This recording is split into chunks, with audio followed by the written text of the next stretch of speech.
എല്ലാ സഹോദരങ്ങൾക്കും നമ്മുടെ യൂട്യൂബ് ചാനലിലേക്ക് സ്വാഗതം. അപ്പോൾ നമ്മുടെ രേണു സുധി തന്നെയാണ് ഇന്നത്തെ സംസാര വിഷയം എന്ന് പറയുന്നത്. അതായത് രേണു സുധിയും ദയാ അശ്വതിയും കൂടി ചേർന്നിട്ട് ഇപ്പോൾ കുറച്ച് നാളുകൊണ്ട് രണ്ടുപേരും തമ്മിൽ ജഗപൊക്കയാണ്. കാരണം രേണു പറയുന്നത് ദയയ്ക്ക് പിടിക്കില്ല, അപ്പോൾ ദയ പറയുന്നത് രേണുവിന് പിടിക്കില്ല. അതാണ് ഇപ്പോഴത്തെ അവസ്ഥയെന്ന് പറഞ്ഞാൽ.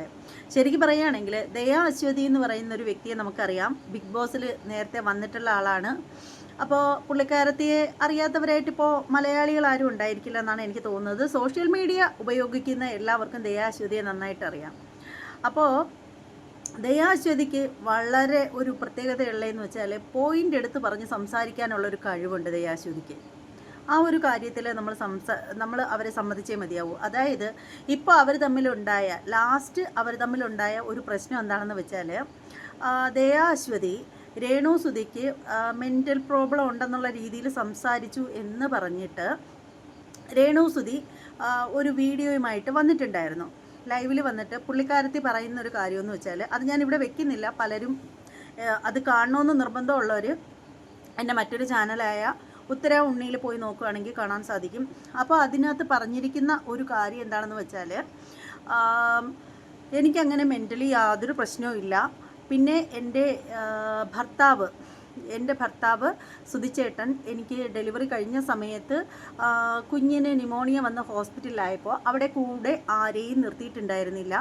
അപ്പോൾ അതുകൊണ്ട് തന്നെ ഞാൻ ഒറ്റയ്ക്ക് നിന്നപ്പോൾ എനിക്ക് ഉറക്കം ഉളയ്ക്കേണ്ടതായിട്ട് വന്നു. പിന്നീട് പ്രസവരക്ഷയും ശരിയായ രീതിയിൽ കിട്ടിയിട്ടുണ്ടായിരുന്നില്ല. അപ്പോൾ അതിൻ്റേതായിട്ടുള്ള ചെറിയൊരു പ്രശ്നം ഉണ്ടായിരുന്നു, അത് ഉറക്കക്കുറവായിരുന്നു.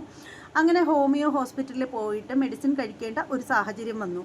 അതല്ലാണ്ട് എനിക്കൊരു ഭ്രാന്തുമില്ല, എനിക്കൊരു മാനസികവും ഇല്ല, എന്നെ ദയവ് ചെയ്ത് ഭ്രാന്തിയാക്കരുത് എന്നൊക്കെ പറഞ്ഞിട്ടാണ് രേണു സുധി രംഗത്ത് വന്നത്.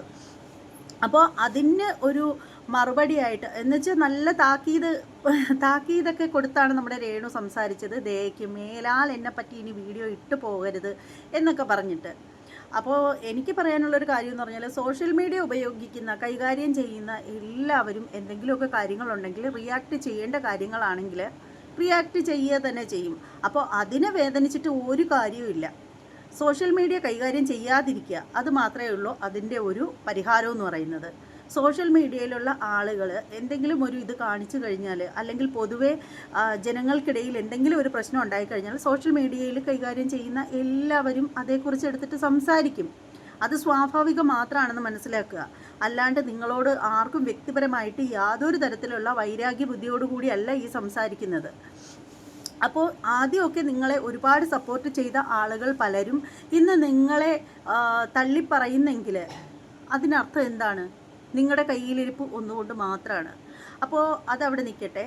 അപ്പോൾ ദയാ അശ്വതി പറഞ്ഞ മറുപടി എന്താണെന്ന് വെച്ചാൽ, പറഞ്ഞതെന്ന് വെച്ചാൽ, സുധി ജീവിച്ചിരുന്ന ആ ഒരു സമയത്ത് ഈ രേണു സുധിയും കൂടി ചേർന്ന് ഒരു ഇൻ്റർവ്യൂ കൊടുത്തിട്ടുണ്ടായിരുന്നു. അപ്പോൾ അതിനകത്ത് സുധി പറയുന്നുണ്ടായിരുന്നു, ഇതുപോലെ ചെറിയ ഡിപ്രഷൻ ഉണ്ട് രേണുവിന് എന്ന് പറഞ്ഞിട്ട് കഴിക്കുന്ന മെഡിസിൻ അതിനകത്ത് എടുത്തു കാണിച്ചിട്ടുണ്ടായിരുന്നു.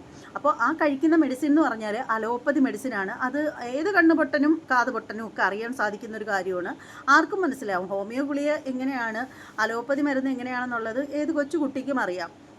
അപ്പോൾ അതിൻ്റെ ആ ഒരു വീഡിയോ ക്ലിപ്പൊക്കെ കാണിച്ചുകൊണ്ടായിരുന്നു ദയാ അശ്വതി രംഗത്ത് വന്നത്. അപ്പോൾ എന്നിട്ട് ദയ ചോദിക്കുന്നൊരു കാര്യം എന്ന് പറഞ്ഞാൽ, ഇത്രയും നാളായിട്ട് അലോപ്പതി മരുന്ന് ഏത്, ഹോമിയോ ഗുളിക ഏതാണെന്ന് പോലും തിരിച്ചറിയാൻ നിനക്ക് കഴിവില്ലേ എന്നൊക്കെ ചോദിച്ചിട്ടായിരുന്നു ദയാ അശ്വതി രംഗത്ത് വന്നത്. ആ ഒരു കാര്യത്തിൽ ദയാ അശ്വതിയെ എങ്ങനെ തെറ്റു പറയാൻ പറ്റും? അത് വളരെ കറക്റ്റായിട്ടുള്ള കാര്യമല്ലേ അവർ ചോദിച്ചത്. ഹോമിയോ അല്ലെങ്കിൽ തന്നെ എന്തിനാണ് രേണു ഇങ്ങനെ കള്ളം പറയുന്നത്? കള്ളം പറയേണ്ട കാര്യം എന്താണ്? രേണുവിനല്ലെങ്കിൽ പറയാലോ, അതെ, കുഞ്ഞിനെ പ്രസവിച്ച് കഴിഞ്ഞ സമയത്ത് എനിക്ക് ചെറിയൊരു ഡിപ്രഷൻ ഉണ്ടായിരുന്നു, ഞാനതിന് മെഡിസിൻ കഴിച്ചു, മാറി, ഞാനിപ്പോൾ ഓക്കെ ആണെന്ന് പറഞ്ഞു കഴിഞ്ഞാൽ പോരെ, അവിടെ തീരുന്ന കാര്യമാണ്. അപ്പോൾ നിസ്സാരപ്പെട്ട കാര്യങ്ങൾ പോലും വലിച്ച് വലുതാക്കുന്നത് ആരാണ്? രേണു സുധി തന്നെയാണ്. കാരണം കള്ളം പറയേക്കാം, ഇങ്ങനെ തുറന്ന കള്ളങ്ങൾ മാത്രം പറയുമ്പോഴാണ് ആളുകൾക്ക് വാശിയാവുന്നത്. അതൊന്ന് തെളിയിക്കണം എന്നുള്ളൊരു തോന്നൽ മറ്റുള്ളവർക്ക് ഉണ്ടാവുന്നത്. അപ്പോൾ അതുകൊണ്ടാണ് മറ്റുള്ളവർ തൻ്റെ പുറകെ ഇങ്ങനെ വരുന്നതും. അതാദ്യം മനസ്സിലാക്കൂ. എന്നിട്ട് ഇപ്പോൾ രേണു സുധി പറയുന്നത്, എനിക്ക് ജീവിക്കാൻ പറ്റുന്നില്ല, എനിക്ക് ടെൻഷൻ. ആരാ രേണു ഈ ടെൻഷനൊക്കെ വലിച്ച് തൻ്റെ തലയിൽ വെച്ചതെന്നൊന്നുമല്ലല്ലോ, താൻ എടുത്തു വെച്ചതല്ലേ. നെഗറ്റീവ് വരികയാണെങ്കിൽ ആ എനിക്ക് നെഗറ്റീവ് തരൂ, നെഗറ്റീവ് തരൂ എന്നും പറഞ്ഞ് കിടന്ന് മുറവിളി കൂട്ടിയതാര്? ഞങ്ങളാരും അല്ലല്ലോ, രേണു തന്നെയായിരുന്നു. രേണു പറഞ്ഞിട്ടുണ്ടായിരുന്നല്ലോ, എൻ്റെ കമൻറ്റ് ബോക്സ് എടുത്ത് നോക്കുമ്പോൾ അതിലൊരു നെഗറ്റീവ് കമൻറ്റ് കണ്ടില്ലെങ്കിൽ എനിക്ക് സങ്കടം വരും. എനിക്ക് നെഗറ്റീവ് കാണുമ്പോൾ ഒരു പ്രത്യേക ഉന്മേഷമാണ്. നിങ്ങൾ തരുന്ന ഓരോ നെഗറ്റീവ്സും എന്നെ സംബന്ധിച്ചിടത്തോളം എനിക്ക് പൂച്ചെണ്ടുകളാണ്, പൂമാലകളാണ് എന്ന് പറഞ്ഞത് രേണു തന്നെയല്ലേ. എന്നിട്ട് എന്താ മാറ്റി പറയുന്നു? ഇപ്പം എന്താ ടെൻഷൻ അടിച്ചിരിക്കുന്നു? ടെൻഷൻ അടിക്കേണ്ട ഒരു കാര്യമില്ല രേണു. അതുപോലെ പല കാര്യങ്ങളും അങ്ങനെ ആ ഒരു കള്ളം പൊളിച്ചിട്ടുണ്ടായിരുന്നു ദയാശ്വതി. അപ്പോൾ ഡിപ്രഷനെക്കുറിച്ച് പറയുകയാണെങ്കിൽ ആ ഒരു കാര്യത്തിൽ എനിക്ക് ദയാശ്വതിയെക്കുറിച്ചും പറയാനുണ്ട്. ബിഗ് ബോസിൽ വന്ന സമയത്ത് ഈ ദയാശ്വതി അതിനുള്ളിൽ കാട്ടിക്കൂട്ടിയത് എന്തൊക്കെയായിരുന്നു? ദയാശ്വതി ഫ്രീ ആയിട്ട് ഒരിടത്ത് ഇരുന്ന് കഴിഞ്ഞാൽ ഇങ്ങനെ ഇരിക്കുള്ളായിരുന്നു, ആടി ആടി. ആ ഒരു സീസൺ പോയി കാണുന്നവർക്ക് അറിയാനൊക്കും. ദയാശ്വതി പറയുന്ന കാര്യങ്ങളൊക്കെ കറക്റ്റാണ്, കൊടുക്കുന്ന മറുപടിയും കറക്റ്റാണ്, അതൊക്കെ ശരിയാണ്. പക്ഷേ ആ ഒരു സമയത്ത് അവിടെ വെച്ചുള്ള ദയാശ്വതിയുടെ മറ്റും മാതിരിയും കണ്ടു കഴിഞ്ഞാൽ ഒരു മന്ദബുദ്ധി പിള്ളേരെ പോലെ ആയിരുന്നു. അപ്പോൾ ഇത്രയും പ്രതികരിക്കാനോ റിയാക്ട് ചെയ്യാനോ ഒന്നും അവിടെ വെച്ച് ദയാശ്വതിയെ കൊണ്ട് പറ്റിയില്ല എന്നുള്ളതാണ് വാസ്തവം. ശരിക്കും ആ ഒരു സമയത്ത് ദയാശ്വതിയെ കണ്ടാൽ നമുക്ക് തോന്നും ഡിപ്രഷൻ അടിച്ചിരിക്കുകയാണെന്ന്. അമ്മാതിരിയായിരുന്നു ദയാശ്വതി ഇരുന്നിട്ടുണ്ടായിരുന്നത്, പറയാണ്ട് വയ്യ. അപ്പോൾ ആ ഒരു ദയാശ്വതിക്ക് എനിക്ക് തോന്നുന്നു ആ ഒരു സമയത്ത് ശരിക്കും നമുക്ക് കണ്ടു കഴിഞ്ഞാൽ ദയാശ്വതിക്ക് എന്തോ ഒരു കുഴപ്പമുണ്ടെന്ന് തോന്നുമായിരുന്നു. അപ്പോൾ ഈ ഡിപ്രഷൻ എന്നുള്ളതൊന്നും ഒരു പ്രശ്നമുള്ള കാര്യമല്ല, അതൊക്കെ മനുഷ്യർക്ക് ഉണ്ടാവുന്നതാണ്. മനുഷ്യന് ശരീരം ഉണ്ടെങ്കിൽ മനസ്സും ഉണ്ടല്ലോ. അപ്പോൾ ശരീരത്തിന് രോഗം വരുന്നത് പോലെ തന്നെയാണ് മനസ്സിന് രോഗം വരുന്നതും. അതിനെ ആ ഒരു രീതിയിൽ കാണേണ്ട കാര്യമേ ഉള്ളൂ, അതൊന്നും അത്ര വലിയ സംഭവമൊന്നുമല്ല.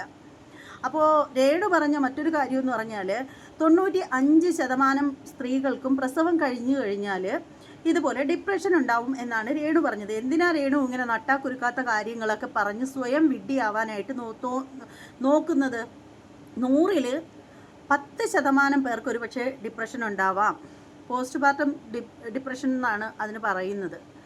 അത് പല രീതിയിലുണ്ട്, ചെറുതായിട്ട് വന്ന് പോകുന്നതുണ്ട്, ഈ ഒരു അവസ്ഥ കഴിഞ്ഞ് ഒരു മാസം കൊണ്ട് ശരിയാവുന്നതുണ്ട്, കുറേ അധികം കാലം മരുന്ന് കഴിക്കേണ്ടവരുണ്ട്, ചിലപ്പോൾ മരുന്ന് തുടർച്ചയായിട്ട് കഴിച്ചുകൊണ്ടേ ഇരിക്കേണ്ട ആളുകളും ഉണ്ട്. അപ്പോൾ അതെന്ന് പറഞ്ഞാൽ ഈ ഡെലിവറി സമയത്തുണ്ടാകുന്ന ഹോർമോൺ ചേഞ്ച് കൊണ്ടോ എന്തെങ്കിലുമൊക്കെ പ്രശ്നങ്ങൾ കൊണ്ട് ഉണ്ടാവുന്നതായിരിക്കാം.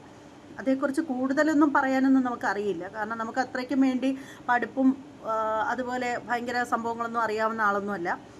അപ്പോൾ എന്തെങ്കിലും സാഹചര്യങ്ങൾ മൂലം ആയിരിക്കാം ഉണ്ടാവുന്നത്. ചിലപ്പോൾ തലച്ചോറിലേക്കുള്ള പല രാസവസ്തുക്കളുടെയും വ്യതിയാനങ്ങൾ മൂലമൊക്കെ ആയിരിക്കാമെന്ന് എനിക്ക് തോന്നുന്നു. അപ്പോൾ എന്ത് തന്നെയാണെങ്കിലും എനിക്ക് പറയാനുള്ളൊരു കാര്യമെന്ന് വെച്ചാൽ രേണു ഇനിയെങ്കിലും മനസ്സിലാക്കുക. അങ്ങനെ രേണു പറയുന്നത് പോലെ 95% സ്ത്രീകൾക്കും മെൻ്റൽ ഡിപ്രഷൻ വരികയാണെങ്കിൽ ഈ ലോകത്ത് എല്ലാ ഹോസ്പിറ്റലുകളിലും മെൻ്റൽ പേഷ്യൻറ്റിനെ കൊണ്ട് നിറയില്ലേ രേണു. അപ്പോൾ എന്തെങ്കിലുമൊക്കെ വിളിച്ച് പറയാതിരിക്കൂ. അതുപോലെ തന്നെ രേണു സുധിയുടെ രണ്ടാം ഭാര്യയാണെന്ന് രേണു അവകാശപ്പെടുമ്പോൾ മറ്റൊരു ലേഡി അവകാശപ്പെടുന്നു എന്നെയായിരുന്നു രണ്ടാമത് വിവാഹം കഴിച്ചത് എന്നൊക്കെ പറയുന്നു. ഇവർ തമ്മിലും ഇപ്പോൾ ജഗപൊക അടിപൊടി നാശം ആയിട്ടിങ്ങനെ ഇരിക്കുകയാണ്. എന്തുവാടേ ഇത്? അനാവശ്യമായ കാര്യങ്ങളിലേക്ക് ആരും സംസാരിക്കാതിരിക്കുന്നതായിരിക്കും ആ ഒരു കാര്യത്തിൽ പറയാനുള്ളത്. പിന്നെ ഈ ഒരു വിഷയം സുധി മരിച്ചിട്ട് 2 വർഷം കഴിഞ്ഞു. ഇതിൻ്റെ ഇടയ്ക്ക് ഇപ്പോഴാണ് ആ ഒരു സംസാരമൊക്കെ ഉണ്ടായത്. അതിൻ്റെ കാരണവും രേണു തന്നെയാണ്. കാരണം സുധിയുടെ രണ്ടാം ഭാര്യ വെറും കീപ്പായിരുന്നു എന്നുള്ള രീതിയിൽ സംസാരിച്ചിട്ട് ഞാനാണ് സുധിച്ചേട്ടൻ്റെ രണ്ടാം ഭാര്യ എന്ന് പറഞ്ഞിങ്ങനെ ആവർത്തിച്ച് പറഞ്ഞുകൊണ്ടിരുന്നതും രേണു തന്നെയാണ്, മറ്റാരുമല്ല. അപ്പോൾ അങ്ങനെ പറഞ്ഞപ്പോഴത്തേക്ക് ശരിക്കുമുള്ള രണ്ടാം ഭാര്യയ്ക്ക് ദേഷ്യമായി. അവർ മീഡിയയ്ക്ക് മുന്നിൽ വന്ന് ചില സത്യങ്ങളൊക്കെ വിളിച്ച് പറയാൻ തുടങ്ങി. അപ്പോൾ രേണുവിന് കുരുപൊട്ടി.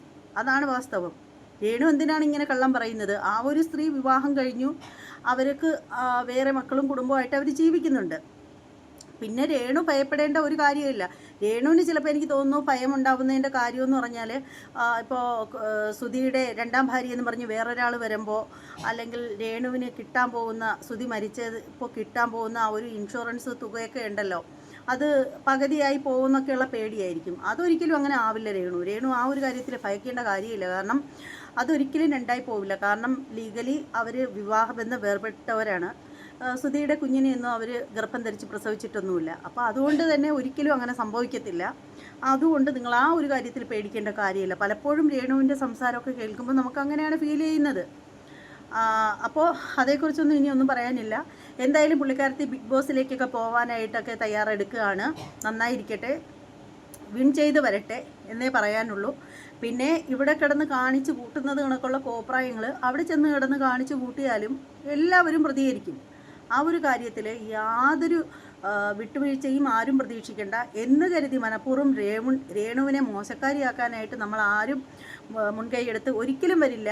പിന്നെ രേണുവിൻ്റെ പ്രവൃത്തികൾ അത് വളരെ ആത്മാർത്ഥതയുള്ളതാണെങ്കിൽ രേണുവിനൊപ്പം നിൽക്കും. അതേസമയം ഉടായ്പകളാണെങ്കിൽ നമ്മളത് പൊളിച്ചെടുക്കുക തന്നെ ചെയ്യും. ഇത്രയൊക്കെ പറയാനുള്ളൂ, കൂടുതലായിട്ടൊന്നും പറയാനില്ല. അപ്പോൾ ഈ വീഡിയോ എല്ലാവർക്കും ഒന്നും സുഖിക്കില്ല എന്നുള്ള കാര്യം നമുക്ക് നന്നായിട്ടറിയാം. കാരണം അധികം ആളുകൾക്ക് രേണുവിനെ പറയുമ്പോൾ എല്ലാവർക്കും ഒന്നുമല്ല, കുറച്ച് ആളുകളുണ്ട് ദയാശ്വതിയുടെ ഭാഷയിൽ പറഞ്ഞ പാവാട വള്ളികൾ. അപ്പോൾ അവരൊക്കെ ഇങ്ങോട്ട് വരും മോങ്ങാനായിട്ട്. അപ്പോൾ നമ്മുടെ ശ്രീകല ചേച്ചി കേൾക്കുന്നുണ്ടെങ്കിൽ അവരും വരും. അപ്പോൾ വരുന്നവരൊക്കെ വന്നോളൂ. അപ്പോൾ നിങ്ങൾക്കുള്ള മറുപടി പ്രത്യേകം തരാം, അല്ലാണ്ട് വേറൊന്നും പറയാനില്ല. പിന്നെ പറയാനുള്ളൊരു കാര്യമെന്ന് വെച്ചാൽ നമ്മുടെ ചാനൽ ഇതുവരെയും സബ്സ്ക്രൈബ് ചെയ്യാത്ത ആളുകളൊക്കെ ഉണ്ടെങ്കിൽ സബ്സ്ക്രൈബ് ചെയ്ത് സപ്പോർട്ട് ചെയ്യൂ. ഇനി മറ്റൊരു വീഡിയോയുമായി വരുന്നത് വരെ എല്ലാവർക്കും ബായ്.